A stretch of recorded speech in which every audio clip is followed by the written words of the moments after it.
अस्सलाम वालेकुम। आज के लेक्चर में हम लोग चैप्टर नंबर 2 का topic 2.1 basic concepts of vectors का सब टॉपिक स्टार्ट करने लगे हैं, जो है हमारे पास पोजीशन वेक्टर। तो हम लोगों ने वेक्टर्स की तो बात की हुई है कि वेक्टर्स क्या होते हैं। Physical quantity which is completely specified by direction as well as magnitude. अब पोजीशन वेक्टर क्या होता है?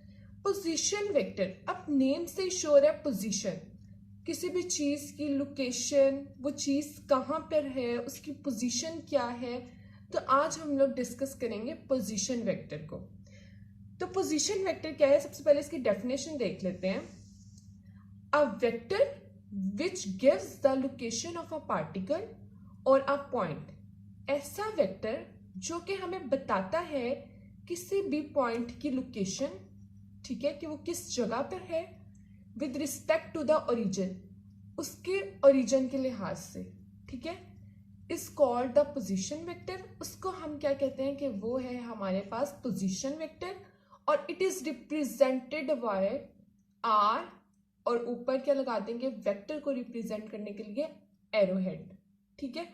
वेक्टर को रिप्रेजेंट करने के लिए हम जो लेटर होता है उसके ऊपर एरोहेड लगाते हैं, ठीक है। अब हम इसको फिगर के थ्रू डिस्कस करते हैं तो हमें ज़्यादा अच्छे से समझ आएगी।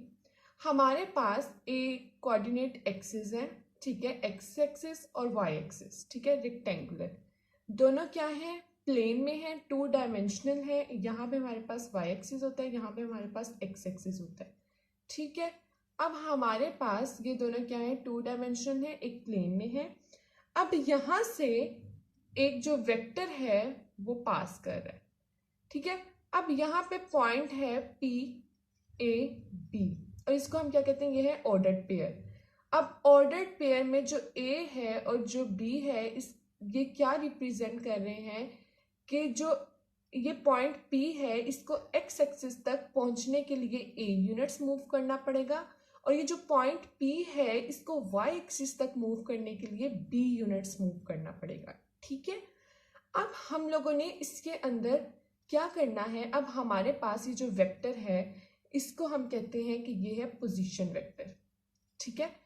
एक्स एक्सिस और वाई एक्सिस के जो ओरिजिन ओ से जो वेक्टर है जो पास कर रहा है, हम उसको कहते हैं कि वो पोजीशन वेक्टर है, जो किसी पॉइंट की जो पोजीशन है वो हमें बता रहा है, which gives the position of any point P into order pair A B, ठीक है। The tail of the position vector, अभी जो पोजीशन वेक्टर है हमारे पास, उसकी जो टेल है, ठीक है, लाइज एट द ओरिजिन, ठीक है, वो ओरिजिन पर है, and its head at the point P, और जो उसका जो हेड है, जो हेड है उसका, वो किस पॉइंट पे, at point P into order pair A B.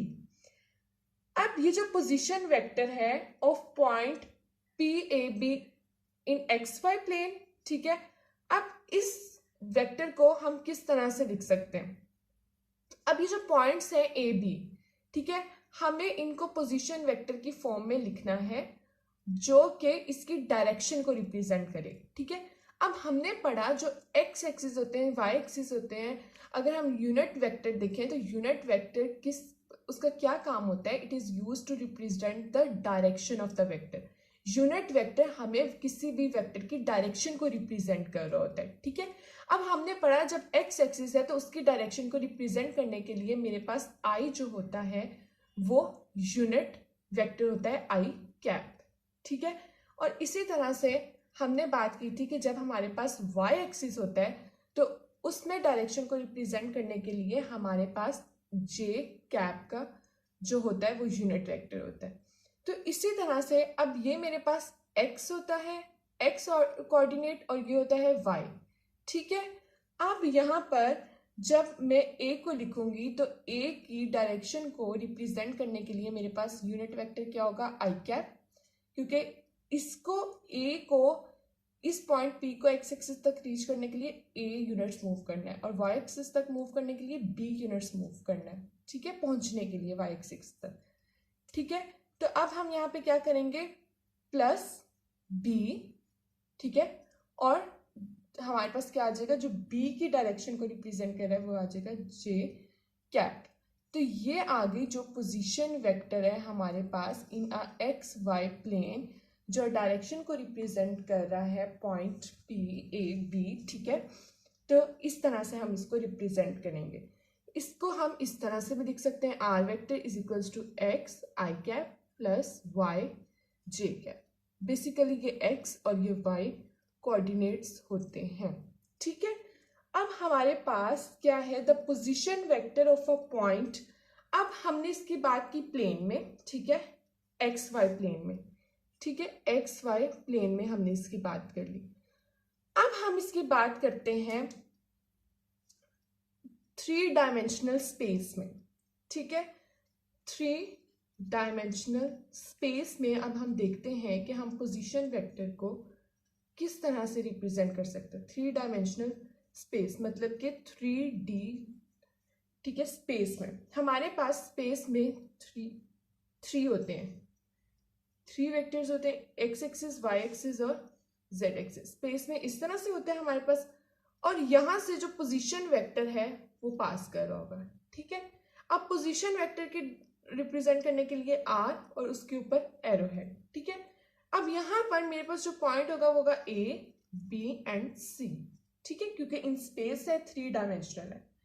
अब मुझे पता है इसको एक्स एक्सिस तक पहुंचने के लिए ए यूनिट्स मूव करना है, इस पॉइंट को वाई एक्सिस तक पहुंचने के लिए बी यूनिट्स मूव करना है, और इस पॉइंट को जेड एक्सिस तक पहुंचने के लिए सी यूनिट्स मूव करना है। तो मुझे क्या करना होगा कि मुझे इसके अब इनको वेक्टर की फॉर्म में लिखना है। आर वेक्टर से रिप्रेजेंट कर रहा है, पोजीशन वेक्टर को रिप्रेजेंट करना है। तो ए जो है वो बेसिकली एक्स एक्सिस है, जो बी है वो बेसिकली वाई एक्सिस है, और जो सी है वो जेड एक्सिस है। तो अब हम भी इसको यूनिट वेक्टर्स में रिप्रेजेंट करते हैं। अब एक्स एक्सिस की डायरेक्शन को रिप्रेजेंट करने के लिए आई यूनिट वेक्टर, वाई की बी, फॉर एग्जाम्पल यहाँ पे बी है हमारे पास पॉइंट, तो जे कैप, और प्लस जो सी है वो क्या है, के कैप है, जो कि हमें इस पॉइंट है उसकी जो यूनिट वेक्टर्स हैं वो ये हैं, आई कैप, जे कैप और के कैप, जो कि यूनिट वेक्टर है और जो कि इसकी डायरेक्शन को रिप्रेजेंट कर रहे हैं, ठीक है। अब इसको हम इस तरह से भी लिख सकते हैं, R cap is equals to X I cap plus Y J cap plus Z K cap. ये हम लोगों ने बात कर ली इसकी डायरेक्शन की, a vector which gives the location of the particle with respect to origin, ठीक है। अब सेम एज इट इज, जैसे हम लोगों ने पहले भी वेक्टर्स की जो प्रीवियस क्लास थी उसके अंदर वेक्टर्स का मैग्नीट्यूड भी फाइंड किया था और डायरेक्शन भी फाइंड आउट की थी। तो इसका मैग्नीट्यूड जो है वो हम इस तरह से बता सकते हैं कि R is equals to A square plus B square, कि ये हमारे पास क्या है, आर जो है वो बेसिकली हमारे पास क्या है, हाइपोटेनियस, जो ए है वो हमारे पास एक्स एक्सिस पे लाई करे तो वो एक बेस है, और अगर एक पॉइंट बी है तो वो हमारे पास क्या है, परपेंडिकुलर है। अगर मैं इस पॉइंट को इसके साथ ज्वाइन कर दूं, ठीक है, तो ये मेरे पास ए पॉइंट है, ये बी पॉइंट है और ये आर है। अगर मैं इसके ऊपर पाइथागोरियन थ्योरम लगा दूं, ठीक है, base hypotenuse square is equals to base square plus perpendicular square, ठीक है।